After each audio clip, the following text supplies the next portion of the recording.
আসন্ন মাহে রমাদান, তার পূর্বে এখন থেকে আমরা রমজানের প্রস্তুতি নিই। নবী পাক সাল্লাল্লাহু আলাইহি ওয়াসাল্লাম বলেছেন, আহসু হিলাল শাবান লিরমাদান। পবিত্র মাহে রমজানের প্রস্তুতির জন্য তোমরা শাবান চাঁদের তারিখগুলো গণনা করো, যাতে কোনো মতেই পবিত্র মাহে রমাদান আমাদের কাছ থেকে ফসকে না যায়, তাই না? আমরা রাজি আছি? সবাই বলি ইনশাআল্লাহ। আউযু বিল্লাহি মিনাশ শাইতানির রাজীম।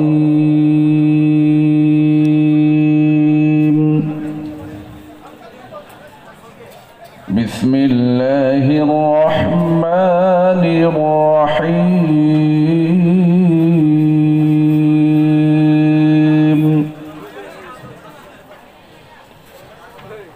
ইয়া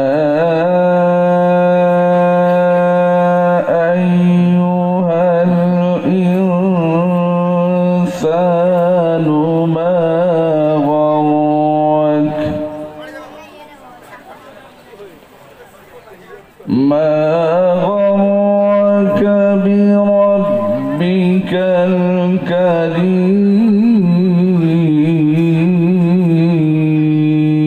الكريم الذي خلقك فسواك فعدلك في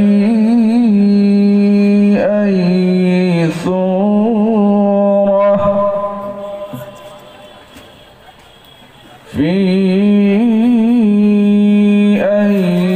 صورة ما شاء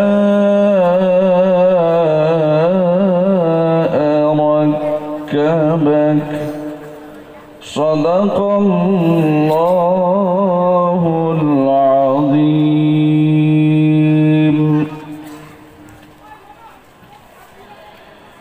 الحمد لله نحمده ونستعينه ونستغفره ونؤمن به ونتوكل عليه ونعوذ بالله من شرور أنفسنا ومن سيئات أعمالنا. من يهده الله فلا مضل له ومن يضلله فلا هادي له. ونشهد أن لا إله إلا الله وحده لا شريك له. ونشهد أن سيدنا ونبينا ومولانا محمدا عبده ورسوله الذي أرسله بالحق إلى كافة الناس بشيرا ونذيرا وداعيا إلى الله بإذنه وسراجا منيرا. صلى الله تعالى عليه وسلم تسليما كثيرا كثيرا. أما بعد فقد قال الله سبحانه وتعالى في كلامه المجيد والفرقان الحميد. أعوذ بالله من الشيطان الرجيم. بسم الله الرحمن الرحيم. لو أنزلنا هذا القرآن على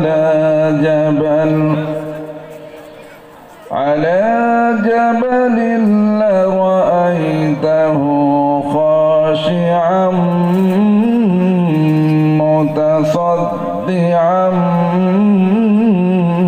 من خشية الله وتلك الأمثال نضربها للناس لعلهم يتفكرون صدق الله العلي العظيم. وقال رسول الله صلى الله عليه وسلم لا تجعلوا بيوتكم مقابر فإن الشيطان ينفر من البيت الذي يقرأ فيه سورة البقرة أو كما قال رسول الله صلى الله عليه وسلم إن الله وملائكته يصلون على النبي يا أيها الذين آمنوا صلوا عليه وسلموا تسليما اللهم صل على محمد وعلى آل محمد كما صليت على إبراهيم وعلى آل إبراهيم إنك حميد مجيد اللهم بارك على محمد وعلى آل محمد كما باركت على إبراهيم وعلى آل إبراهيم إنك حميد مجيد رب اشرح لي صدري ويسر لي أمري واحلل عقدة من لساني يفقه قولي رب زدني علما اللهم يا عليم علمني علم لدني بحرمة بسم الله الرحمن الرحيم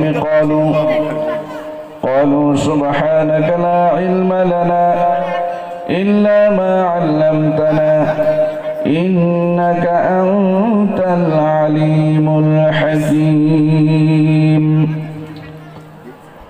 সর্বপ্রথমে সমস্ত প্রশংসা স্তব স্তুতি ইবাদত বندگی হামদ সানা সেই মহান প্রভু আল্লাহ রাব্বুল আলামিনের জন্য নিবেদিত হোক যে মহান প্রভু আল্লাহ রাব্বুল আলামিন আমাদের সকলের খালিক মালিক স্রষ্টা পালনকর্তা বিশ্বনিয়ন্তা আমরা সবাই একবার উচ্চ স্বরে বলি আলহামদুলিল্লাহ এবং ঠিক তারপরে পরেই নবী কুল শিরোমণি নবী মুহাম্মদুর রাসূলুল্লাহ সাল্লাল্লাহু আলাইহি ওয়াসাল্লামের শানে বর্ষিত হোক অসংখ্য দরুদ ও সালাম। যে মহানবী বিশ্বনবী নবী মুহাম্মদুর রাসূলুল্লাহ সাল্লাল্লাহু আলাইহি ওয়াসাল্লামকে আল্লাহ রাব্বুল আলামিন খাতামুন নবিয়্যিন সৈয়দুল মুরসালিন শফিউল মুযনিবিন রহমাতুল লিল আলামিন হিসাবে দুনিয়াতে পাঠালেন। আমরা সবাই বলি সাল্লাল্লাহু আলাইহি ওয়াসাল্লাম। আজকের এই পুত পবিত্র মাহফিলের নির্ধারিত নির্বাচিত সম্মানিত যোগ্যতম সভাপতি সাহেব মুআজ্জাজ মুকাররম উলামায়ে দ্বীন মাহফিলকে কেন্দ্র করে আগত উপস্থিত আমার বয়োজ্যেষ্ঠ সমবয়স্ক এবং বয়কনিষ্ঠ শ্রোতাবৃন্দ, পর্দার আড়ালে বা অবগুণ্ঠনে উপবিষ্টা আমার মায়েরা মেয়েরা ও বোনেরা, সকলকে জানাই আন্তরিক সালাম, শ্রদ্ধা, শুভেচ্ছা, স্নেহাশিস ইত্যাদি যথাক্রমে শ্রেণীগতভাবে। বন্ধুগণ, আল্লাহ রাব্বুল আলামিনের অশেষ মেহেরবানি বা দয়া যে আজ আমরা এই মুহূর্তে আমাদের পার্থিব সমস্ত কাজ কর্ম থেকে বিরতি নিয়ে, বিশেষত শীতের রাতের ঘুম বড় আরামের, কথা ঠিক কিনা? আমরা সারাদিন কাজ কাম করি আর ক্লান্ত শ্রান্ত হয়ে পড়ি। আল্লাহ তাআলা আমাদের প্রত্যেককে চাইলে তিনি বাড়িতে বসিয়ে বসিয়ে বিনা কোনো পরিশ্রমে রুজির ব্যবস্থা করলে করতে পারেন কি পারেন না? কারণ রুজির মালিক কে? আল্লাহ। ওয়াকাআইয়িম মিন দাব্বাতিন লা তাহমিলু রিজকাহা আল্লাহু ইয়ারযুকুহা ওয়া ইয়্যাকুম। আল্লাহ তাআলা বলছেন যে অনেক প্রাণী এমন রয়েছে যারা তাদের রুজিকে বহন করে না, যারা তাদের রুজিকে রোজগার করে না। আমরা যদি বনে জঙ্গলে যাই, এমন বিশাল বিশাল প্রাণী আমরা দেখতে পাবো। আমরা মানুষ, আমরা তো মাত্র দুবেলা দুমুঠো খাবার খাই, তাই না? একবেলা খেলে আর একবেলা খেতে ইচ্ছে করে। দুপুরে যদি একটু খেতে দেরি হয়, রাতে খেতে ইচ্ছে করে না। কথা ঠিক কিনা? আমাদের খাবার খুবই কম। কিন্তু বনে জঙ্গলে যদি যাই, এমন বিশাল বিশাল প্রাণী রয়েছে যে আমরা যদি আমাদের গোটা 1 মাসের খাবার একত্রিত করে জড়ো করে জমা করে এক একটা প্রাণীর সামনে তুলে ধরি, তো আমাদের 1 মাসের খাবার এক লোকমায় বা এক গালে খেয়ে শেষ করবে এমন প্রাণী আছে না নেই? আছে। কিন্তু প্রশ্ন হলো তাদের খাবার এত বেশি হওয়ার পরেও তাদের কি কোনো চাকরি বাকরি আছে? তাদের কি কোনো চাষাবাদ আছে? তাদের কি কোনো ব্যবসা বাণিজ্য আছে? তাহলে তাদের খাবারটা এলো কোথা থেকে? আল্লাহ তাআলা সেই প্রশ্নের উত্তরই কোরআনে কারীমের ওই আয়াতের ভিতরে দিয়েছেন। আল্লাহ রাব্বুল আলামিন বলেন, وَكَأَيِّن مِّن دَابَّةٍ لَّا تَحْمِلُ رِزْقَهَا اللَّهُ يَرْزُقُهَا وَإِيَّاكُمْ। অনেক প্রাণী এমন রয়েছে যারা তাদের রুজিকে রোজগার করে না, যারা তাদের রুজিকে বহন করে বেড়ায় না। আমি আল্লাহ রাব্বুল আলামিন তাদেরকে রুজি দান করি, বান্দা কেবল তাদেরকেই দান করি না, ওয়া ইয়্যাকুম, তোমাদেরকেও আমি আল্লাহ রাব্বুল আলামিন রুজি দান করি। সুতরাং যদি আমাদের রুজি চাইতে হয়, কার কাছে চাইতে হবে? আল্লাহ তাআলার কাছে চাইতে হবে। এবং তার কাছে যে চাইব, কোথাও যেতে হবে না, তিনি আমাদের থেকে দূরে না কাছে। আল্লাহ রাব্বুল আলামিন কোরআনে কারীমের ভিতরে বলেন, وَإِذَا سَأَلَكَ عِبَادِي عَنِّي فَإِنِّي قَرِيبٌ أُجِيبُ دَعْوَةَ الدَّاعِ إِذَا دَعَانِ فَلْيَسْتَجِيبُوا لِي وَلْيُؤْمِنُوا بِي لَعَلَّهُمْ يَرْشُدُونَ। আল্লাহ রাব্বুল আলামিন বলেন, হে আমার হাবিব বিশ্বনবী জনাবে মুহাম্মদুর রাসূলুল্লাহ সাল্লাল্লাহু আলাইহি ওয়াসাল্লাম, আমার বান্দাগণ আপনাকে আমার অবস্থান সম্পর্কে জিজ্ঞাসা করে যে আমি কোথায় রয়েছি, কত দূরে রয়েছি। নবী আপনি তাদেরকে বলে দিন, ফাইন্নী করিবে, নিশ্চয় আমি আল্লাহ রাব্বুল আলামিন নিকটে রয়েছি। উজিবু দাওয়াতাদ দাঈ ইযা দাআন। সুতরাং যখন কোনো আবেদন নিবেদনকারী আমার কাছে আবেদন করে, আমার কাছে চায়, আমি তার ডাকে সাড়া দিয়ে থাকি। বলুন সুবহানাল্লাহ। জি, আল্লাহ তাআলা কোরআনে কারীমের ভিতরে ঘোষণা দিলেন, সেই আল্লাহ তাআলা এখনো আছেন না নেই? এখনো আছেন, তাই না? আচ্ছা, যে আল্লাহ ঘোষণা দিয়েছেন তার শক্তি কি একটু কম হয়ে গেছে বলে মনে হয়? তিনি যেমন ছিলেন তেমনই আছেন। এখন আমাদের যদি দরকার হয় আমাদেরকে চাইতে হবে, হবে না? আমাদেরকে চাইতে হবে। আল্লাহ তাআলা কোরআনে কারীমের ভিতরে আমাকে আপনাকে চাওয়া শিখিয়েছেন। যারা না চায় তাদেরকে আল্লাহ তাআলা কোরআনে কারীমের ভিতরে তাদের পরিণাম সম্পর্কে বলেছেন, ইন্নাল্লাযীনা ইস্তাকবিরুনা আন ইবাদাতি সায়াদখুলুনা জাহান্নামা দাখিরিন। যারা ইবাদতের মাধ্যমে আমার কাছে চাওয়ার ব্যাপারে অহংকারী হয়ে ওঠে, সায়াদখুলুনা জাহান্নামা দাখিরিন, অনতিবিলম্বেই তারা অপমানিত হয়ে জাহান্নামে প্রবেশ করবে। ভাইরা আমার, আমরা কি জান্নাতে যেতে চাই না জাহান্নামে যেতে চাই? জান্নাতে যেতে চাই। আল্লাহ তাআলা এমন একজন দাতা যে তার কাছে বান্দা না চাইলে তিনি অসন্তুষ্ট হন। বলুন সুবহানাল্লাহ। আর চাইলে তিনি খুশি হন। পৃথিবীর যত বড়ই দাতা হোক না কেন, একবার চাইবো, দুবার চাইবো, তিনবার চাইবো, তারপরে চাইলে তার মন খারাপ। কথা ঠিক কিনা? কিন্তু আল্লাহ তাআলার কাছে না চাইলে তিনি অসন্তুষ্ট হন। সুতরাং চাইতে হবে আমাদেরকে তার কাছে। রুজির মালিক হলেন আল্লাহ। কোরআনে কারিমের ভিতরে আল্লাহ তাআলা তার দৃষ্টান্ত দিয়েছেন। আজ আপনারা দেখলেন মাদ্রাসা আশরাফুল উলুম আপনাদের এলাকার একটা শিক্ষা প্রতিষ্ঠান। এখানে কোরআনের শিক্ষা দেওয়া হয়, কোরআন হিফজ করানো হয়। হাফেজে কোরআনের মাথায় পাগড়ি পরানো হলো, আপনারা তার সাক্ষী থাকলেন। এই যে আপনারা সাক্ষী থাকলেন, এটা কিয়ামতের দিনে নাজাতের জরিয়া হতে পারে কি পারে না? হাফেজে কোরআন মানে কোরআন হেফাজতকারী। এই কোরআনকে অবতীর্ণ করেছেন কে? আল্লাহ। এবং কোরআন হলো মুজিজা। যত নবী রাসূল পৃথিবীতে এসেছিলেন, সমস্ত নবী রাসূলকে আল্লাহ তাআলা তার জমানা অনুযায়ী, যুগ অনুযায়ী মুজিজা দিয়েছিলেন। তারা যখন দ্বীন প্রচারের ক্ষেত্রে বাধাপ্রাপ্ত হয়েছিলেন, তো সেই মুজিজার দ্বারাতে তারা সাহায্য প্রাপ্ত হয়েছিলেন। বলুন সুবহানাল্লাহ। হযরত মূসা আলাইহিস সালাতু ওয়াস সালাম, আমরা তাকে কি বলি? মূসা কালিমুল্লাহ। আল্লাহ তাআলার সঙ্গে তার কথা হতো কি না?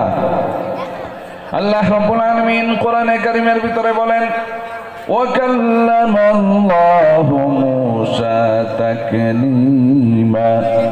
আল্লাহ তাআলা বলেন, আমি আমার নবী মূসা আলাইহিস সালাতু ওয়াস সালামের সঙ্গে কথোপকথন করি, তার সঙ্গে কথা হয়। এখন তিনি যখন দ্বীন ইসলামের প্রচার প্রসার করতে লাগলেন, তো ফিরআউন সে যুগের বাদশাহ, সে বাধা দিয়েছিল কিনা? এবং একটা মোকাবেলা হলো।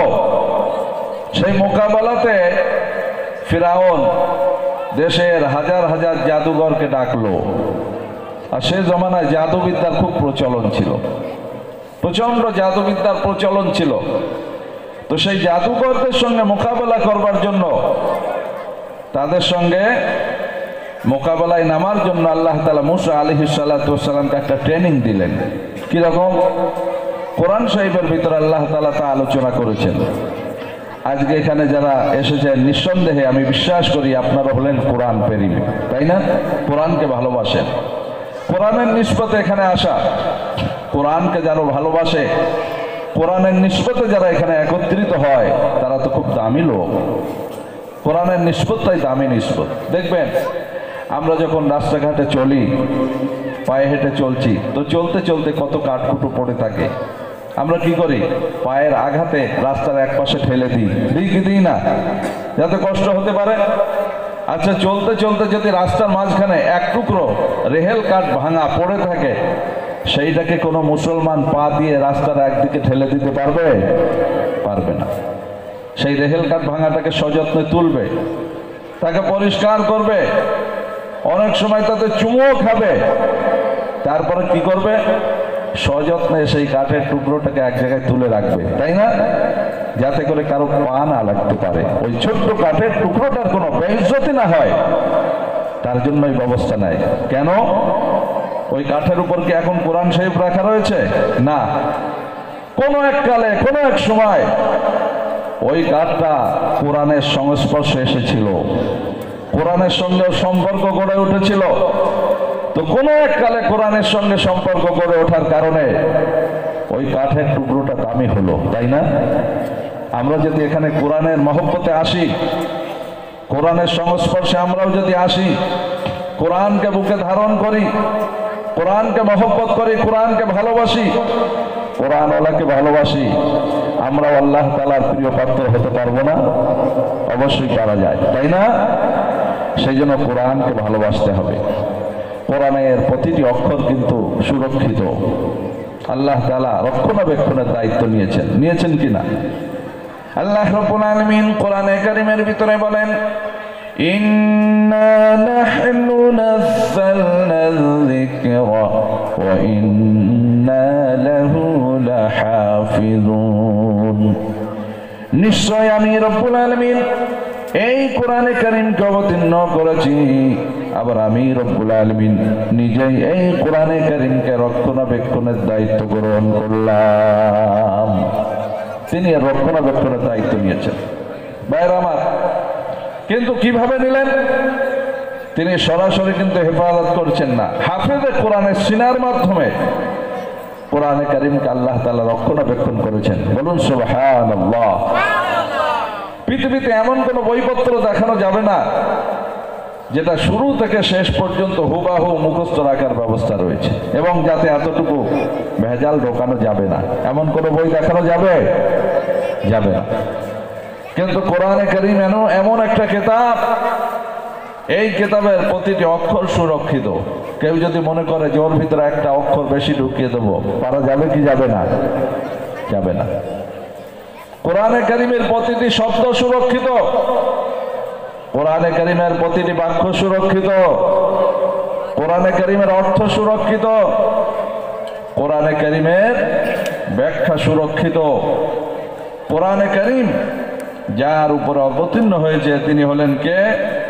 তিনি হলেন আমার নবী, আপনার নবী, বিশ্ব নবী জনাবে মুহাম্মদুর রাসূলুল্লাহ সাল্লাল্লাহু আলাইহি ওয়াসাল্লাম।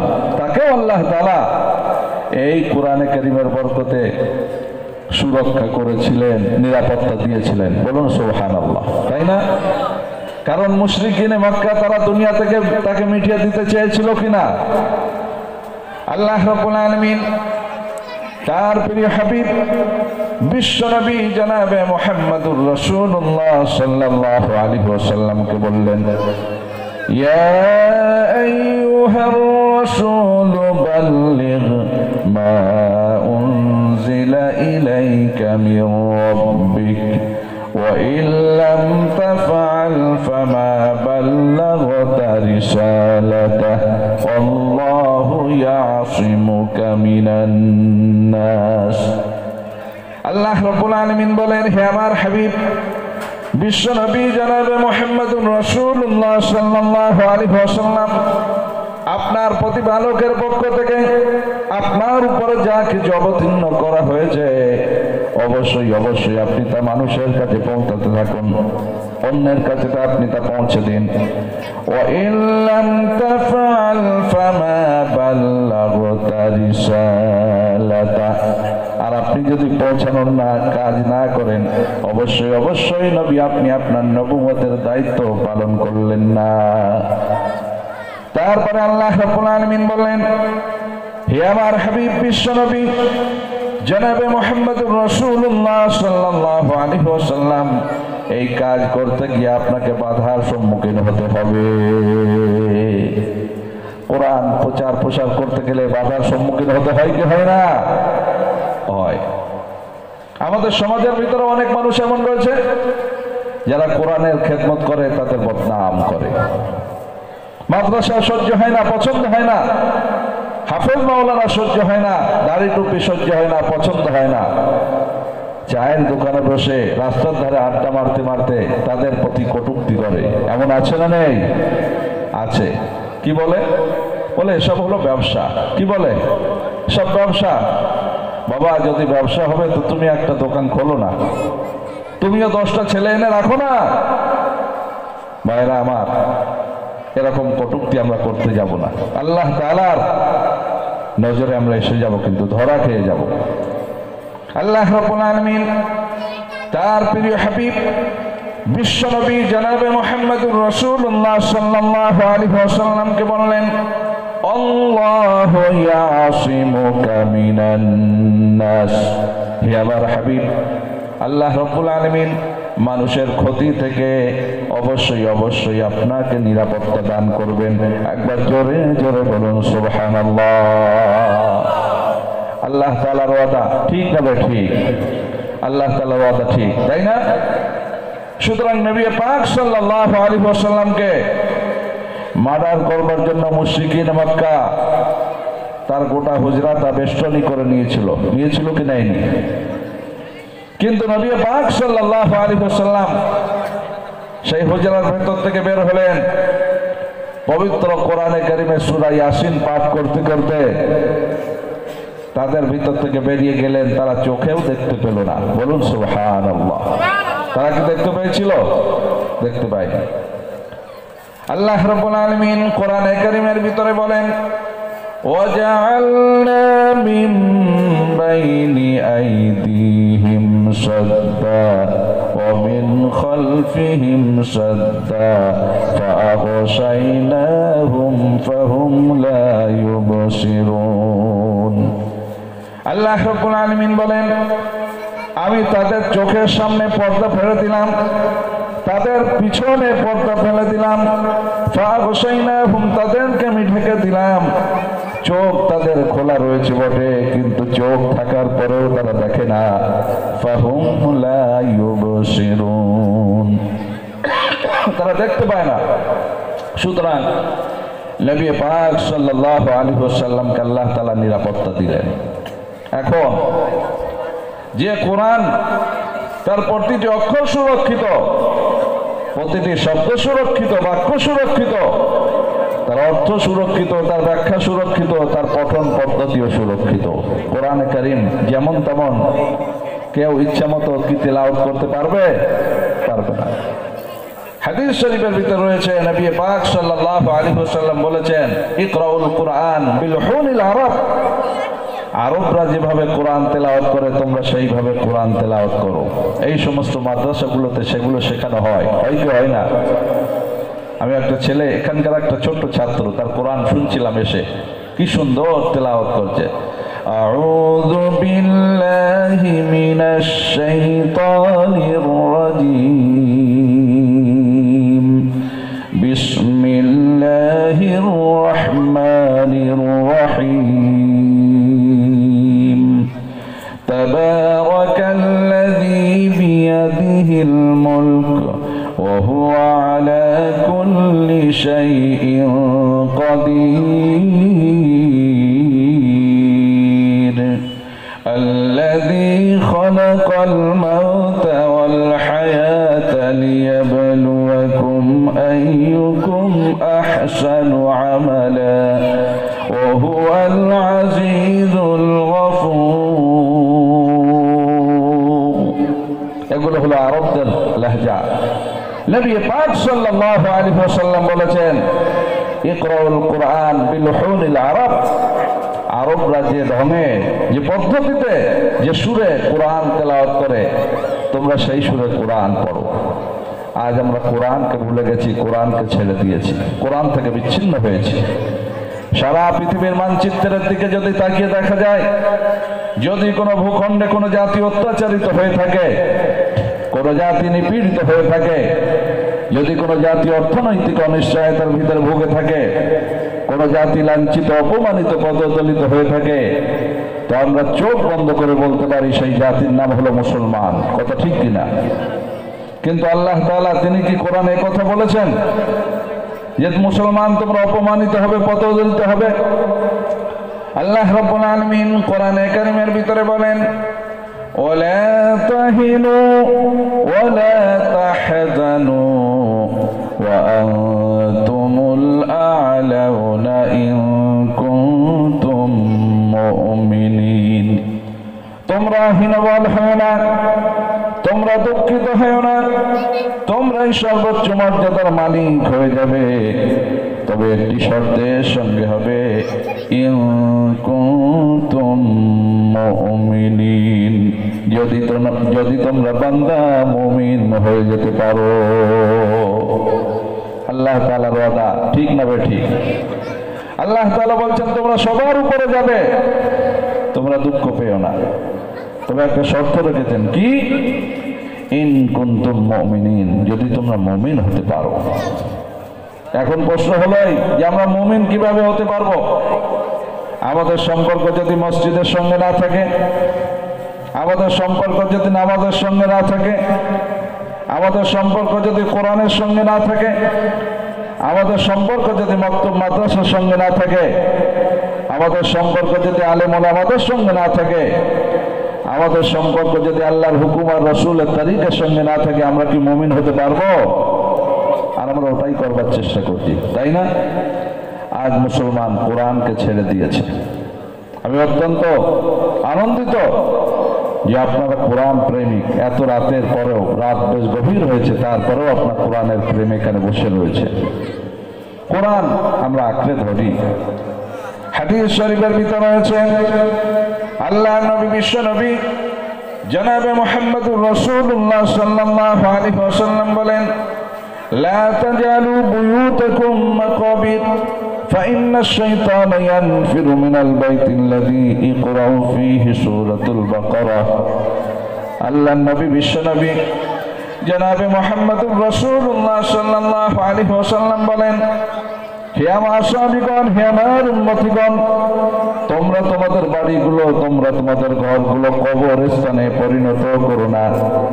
অর্থাৎ মৃত ব্যক্তি যেমন কবরে চলে যাওয়ার পরে মৃত ব্যক্তি কবরের ভিতরে কিন্তু কোরআন পড়ে না, সুতরাং কবরস্থানে যেমন কোরআন পড়া হয় না, তোমরাও জীবিত থেকে বাড়িতে কোরআন না পড়ে তোমরা তোমাদের ঘর বাড়িগুলো ওই রকম কবরস্থানে পরিণত করো না।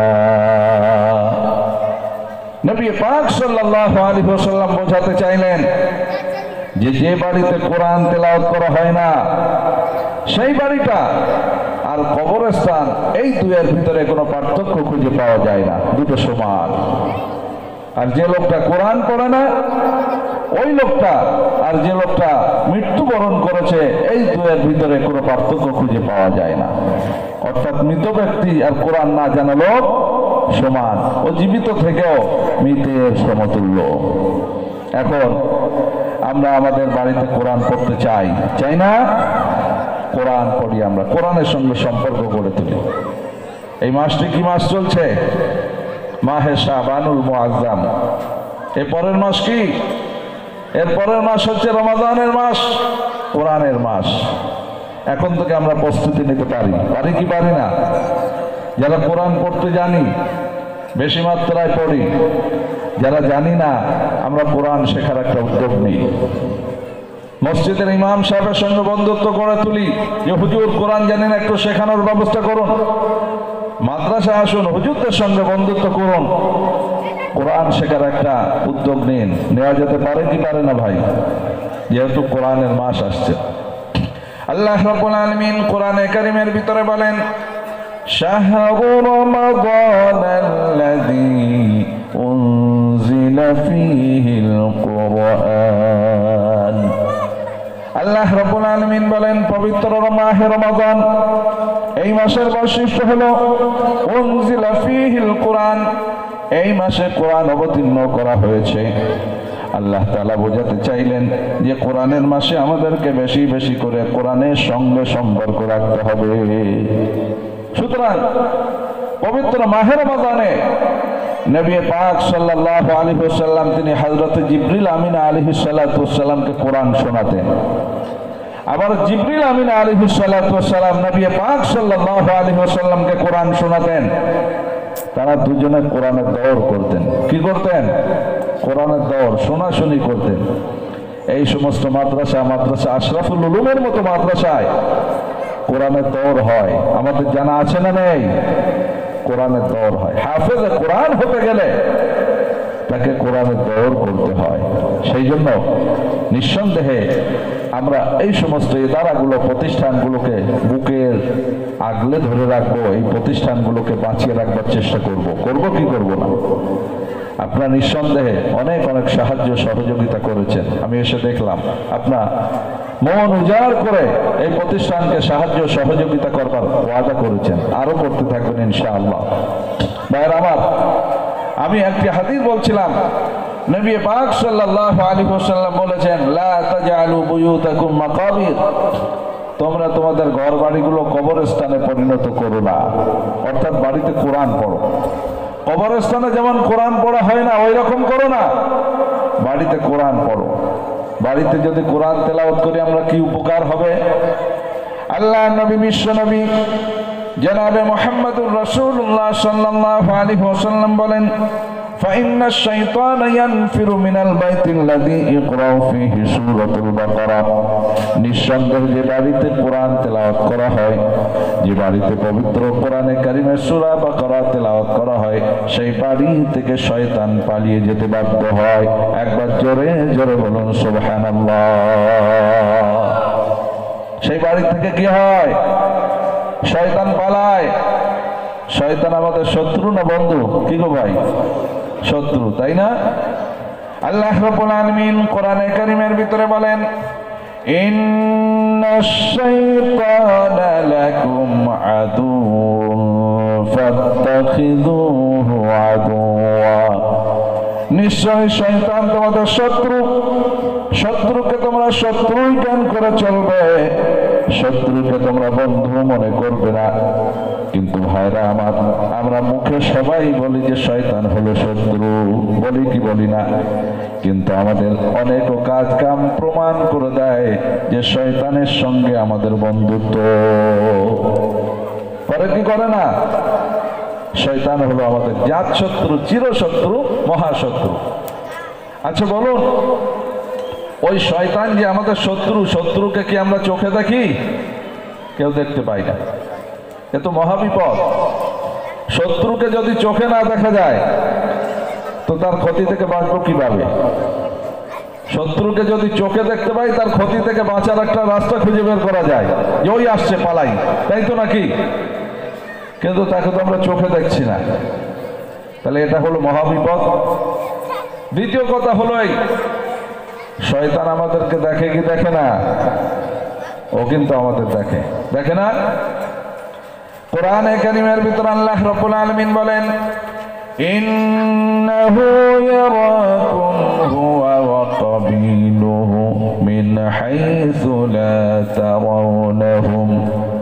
নিঃসন্দেহে শয়তান এবং তার দলবল তোমাদেরকে এমন জায়গা থেকে তোমাদেরকে লক্ষ্য করে যেখানে তোমরা পৌঁছাতে পারো না। বোঝা গেল শয়তানকে আমরা দেখি না, কিন্তু শয়তান আমাদের সবাইকে দেখে। দেখে কি না? মহাবিপদ। 3 নম্বর কথা হলো এই, ও শুধু আমাদেরকে দেখেই না, বরং আমাদের শরীরের ভিতরেও ঢুকতে পারে। আমাদের শরীরের ভিতরে ঢোকে, ঢোকে কি না? হাদিস শরীফের ভিতরে রয়েছে, আল্লাহ নবী, বিশ্ব নবী জনাবে মুহাম্মদুর রাসূলুল্লাহ সাল্লাল্লাহু আলাইহি ওয়াসাল্লাম বলেন, ফাইন্নাশ শাইতানা ইয়াজরি মিন আহাদিকুম মাজরাদ দাম। নিশ্চয় শয়তান তোমাদের দেহের ভিতরে এমন ভাবে চলাচল করে যেমন নাকি তোমাদের দেহের ভিতরে রক্ত চলাচল করে।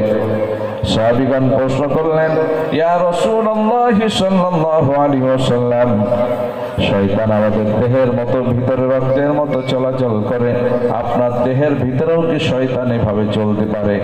নবীজি বললেন, হে আমার সাহাবীগণ, হে আমার উম্মতিগণ, আমার দেহের ভিতরেও শয়তান এভাবে চলে, ওয়ালাকিন্নাল্লাহ আ'আনানি আলাইহি, কিন্তু আল্লাহ তাআলা আমাকে সাহায্য করে থাকেন। শয়তান আমাকে জব্দ করতে পারে না, কাবু করতে পারে না। একবার জোরে জোরে বলুন সুবহানাল্লাহ। তাহলে শয়তান হলো আমাদের শত্রু, কিন্তু তাকে আমরা দেখি না, ও আমাদেরকে দেখে। আরো বিপদ হলো এই যে আমাদের দেহের ভিতরে আবার ঢুকতেও পারে, রক্তের মতো চলাচল করে। কিন্তু শয়তানের ক্ষতি থেকে আমাদের বাঁচার দরকার আছে না নেই? আছে। তো বাঁচবো কিভাবে? আমরা যদি সারা জীবন ধরে শয়তানের বিরুদ্ধে লাঠি, সড়কি, তীর, বল্লম ইত্যাদি নিয়ে আন্দোলন করি, তাকে হটিয়ে দেওয়ার জন্য প্রচেষ্টা করি, তাকে তাড়ানোর জন্য চেষ্টা করি, তা কি সম্ভব? সম্ভব না। দুনিয়ার অস্ত্র শস্ত্র ব্যবহার করে শয়তানের বিরুদ্ধে যুদ্ধ করে কোনো লাভ হবে না। শয়তানকে পরাস্ত করতে গেলে, তাকে জব্দ করতে গেলে, তাকে কাবু করতে গেলে সেই অস্ত্র ব্যবহার করতে হবে যে অস্ত্র দিয়েছেন আমার নবী, আপনার নবী, বিশ্ব নবী জনাবে মুহাম্মদুর রাসূলুল্লাহ সাল্লাল্লাহু আলাইহি ওয়াসাল্লাম। তাই নবীজি কি বললেন? শয়তানকে যদি তাড়াতে চাও কি করো? পাক কালাম কোরআনে মাজিদ তোমরা ঘরে বাড়িতে তেলাওয়াত করতে থাকো। সেই কোরআন আমরা তেলাওয়াত করতে রাজি আছি না নেই? রাজি আছি, তাই না? কোরআনওয়ালাদেরকে মহব্বত করতে হবে, নিজে কোরআন পড়তে হবে, কোরআনওয়ালাকে মহব্বত করতে হবে, কোরআন সুন্দরভাবে শিখতে হবে। কারণ কোরআন যারা পড়ে, কোরআনের উপরে আমল যারা করে, আল্লাহ তাআলা তাদের মর্যাদা দিয়েছেন। হাফেজে কোরআনের মাথায় পাগড়ি পরানো হলো, কত মর্যাদার অধিকারী জানেন? হাদিস শরীফের ভিতরে রয়েছে আল্লাহর নবী, বিশ্ব নবী জনাবে মুহাম্মদুর রাসূলুল্লাহ সাল্লাল্লাহু আলাইহি ওয়াসাল্লাম বলেন, মান ক্বরাআল কুরআন ওয়া আমিলা বিমা ফীহি উলবিসা ওয়ালিদাহু তাজান ইয়াউমাল কিয়ামাহ যাওউহু আহসানু মিন যাওইশ শামসি ফী বুয়ুতিদ দুনিয়া লাউ কানাত ফীকুম ফামা যান্নুকুম বিল্লাযী আমিলা বিহাযা আও কামা ক্বালা রাসূলুল্লাহ সাল্লাল্লাহু আলাইহি ওয়াসাল্লাম।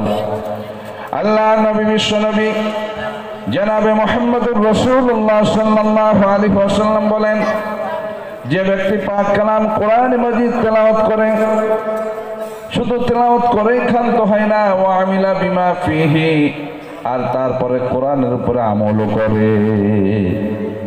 কোরআনের উপর আমল করতে হবে কিনা? কোরআন তো শুধু তেলাওয়াতের জন্যই নয়, আমলের জন্য। কোরআন তো বুঝে পড়া কিতাব, কিন্তু আল্লাহ তাআলার বড় মেহেরবানি, না বুঝে পড়লেও আল্লাহ তাআলা ওই তেলাওয়াতকারীকে, পাঠকারীকে বঞ্চিত করেন না। বলুন সুবহানাল্লাহ।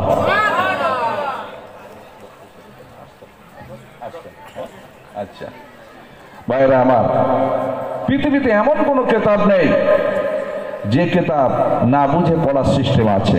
আছে? নেই। প্রতিটি বই পুস্তক আমরা বুঝে পড়ি। যদি একটা বই আপনারা আমার হাতে তুলে দেন আর আমি পড়ছি, 1 লাইন 2 লাইন 3 লাইন পড়লাম, বুঝে আসছে না, আর পড়বো? বইটা বন্ধ করে রেখে দেবো, তাই তো নাকি?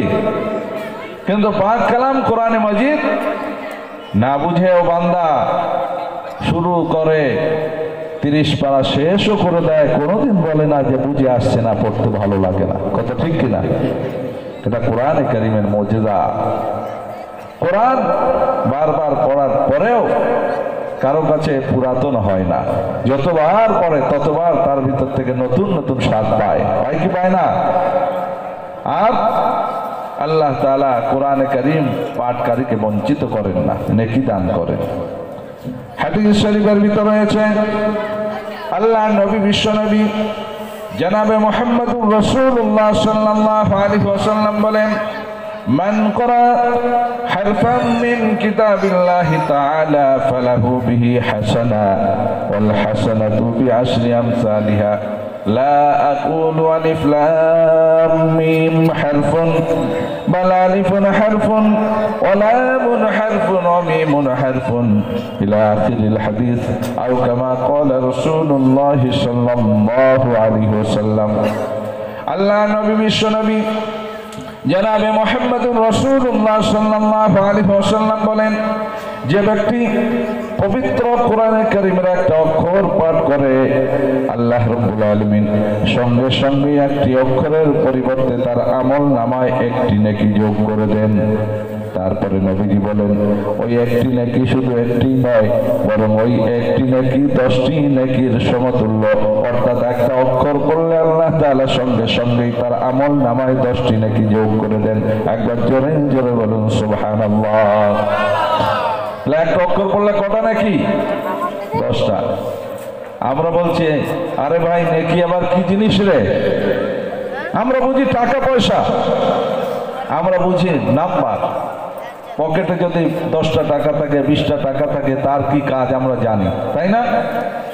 10টা টাকা পকেটে রয়েছে, ক কাপ চা হবে, কটা বিস্কুট হবে, ক্যালকুলেশন করে ফেলি।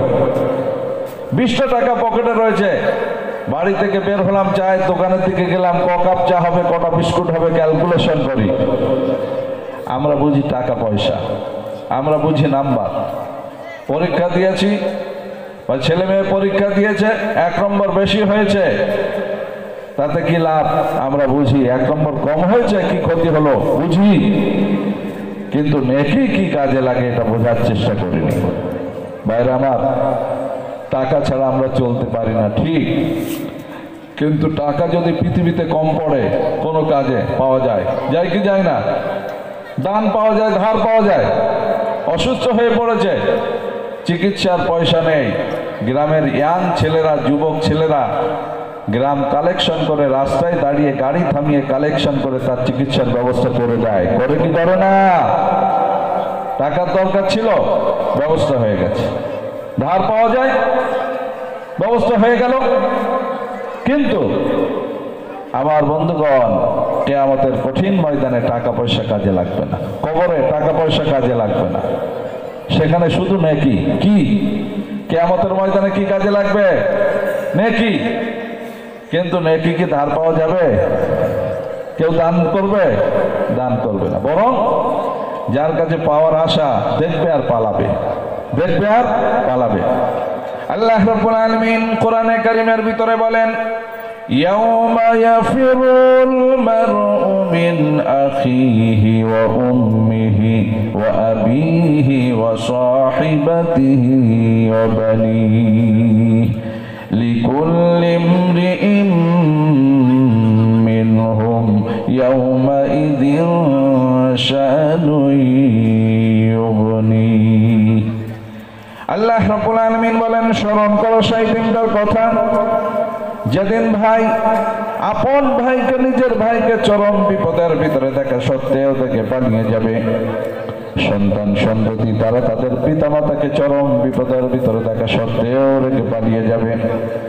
অসাহিবাতিহি ওয়া বানি, স্বামী তার স্ত্রীকে চরম বিপদের ভিতরে দেখা সত্ত্বেও দেখে পালিয়ে যাবে। শুধু তাই নয়, পিতামাতা তারা তাদের নয়নের মনে কলিজার টুকরা সন্তানকে চরম বিপদের ভিতরে দেখা সত্ত্বেও রেখে পালিয়ে যাবে। দেখবে যে আমার সন্তান বিলক্ষণ বিপদে পড়ে গেছে, তারপরেও ফিরে তাকাবে না, দেখবে না। ইয়াফিরু, আল্লাহ তাআলা বলেছেন পালিয়ে যাবে। ফাররা ইয়াফিরু ফিরারান, মানে দ্রুত পালিয়ে যাওয়া। দেখবে আর পালাবে। কেন সেদিন এমন হবে? আল্লাহ রাব্বুল আলামিন বলেন, লিকুল্লি ইমরিইম মিনহুম ইয়াউমাইযিন শানুন ইউগনি। প্রতিটি মানুষ সেদিন এমন পরিস্থিতির শিকার হবে যে পরিস্থিতি তাকে ব্যতিব্যস্ত করে রাখবে, কেউ কারো দিকে তাকানোর কোনো অবকাশ পাবে না। সুতরাং সেই দিনে নেকি কত দামি জিনিস বুঝে আসবে, কত ঠিক কিনা ভাই? আর সেই নেকি সঞ্চয় করতে হবে কোথায়? এই পৃথিবীতে। কেউ যদি বলে মৃত্যুর পরে নেকি সঞ্চয় করব, সুযোগ দেওয়া হবে না, যা করতে হবে মৃত্যুর আগে। এখন প্রশ্ন হলো এই, আমাদের মৃত্যু কবে হবে? কি ভাই বলা যাবে? বলা যাবে না। কয়েকটা জিনিস আল্লাহ তাআলা নিজে হাতে রেখেছেন, কোন নবী রাসূলের হাতেও তিনি দেননি। কিয়ামত কবে হবে বলা যাবে? বলা যাবে না। ইন্নাল্লাহা ইনদাহু ইলমুস সাআহ, কিয়ামত কবে হবে আল্লাহ তাআলা জানেন। ওয়া ইউনাজ্জিলুল গায়স, বৃষ্টি কখন হবে, কোন ভূমিতে হবে, কি পরিমাণ হবে আল্লাহ তাআলা জানেন, মানুষ জানে না। খুব তোড়জোড় করা হলো জলসা জুলুস ওয়াজ নসিহতের জন্য, কিন্তু যেই শুরু হতে যাবে এত বৃষ্টি হলো, এত বৃষ্টি হলো, সব কিছু তছনছ হয়ে গেল। হয় কি হয় না? তাহলে আমরা যদি জানতাম যে বৃষ্টি হবে, এই আয়োজন করতাম? কেন করতাম? তাহলে বৃষ্টি কখন হবে, কোন ভূমিতে হবে, কি পরিমাণ হবে, ওটা আল্লাহ তাআলা জানেন। ওয়া ইয়ালামু মা ফিল আরহাম, মায়ের পেটে কি সন্তান, ওটা আল্লাহ তাআলা জানেন।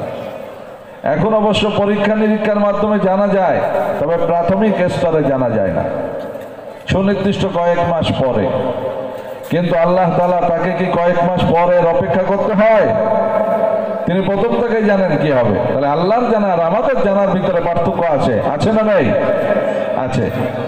তাহলে এক নম্বর হলো কিয়ামত কবে হবে আল্লাহ তাআলা জানেন, আর বৃষ্টি কখন হবে, কি পরিমাণ হবে, কোথায় হবে আল্লাহ তাআলা জানেন। মায়ের পেটে কি সন্তান আল্লাহ তাআলা জানেন। ওমা তাদরি নাফসুম মাযা তাকসিবু গাদা, আমরা কেউ বলতে পারি না যে আগামী কাল কি করব, বলা যাবে? এতটুকু করতে পারি যে প্ল্যান পরিকল্পনা, যে আগামীকাল এই কাজগুলো করব।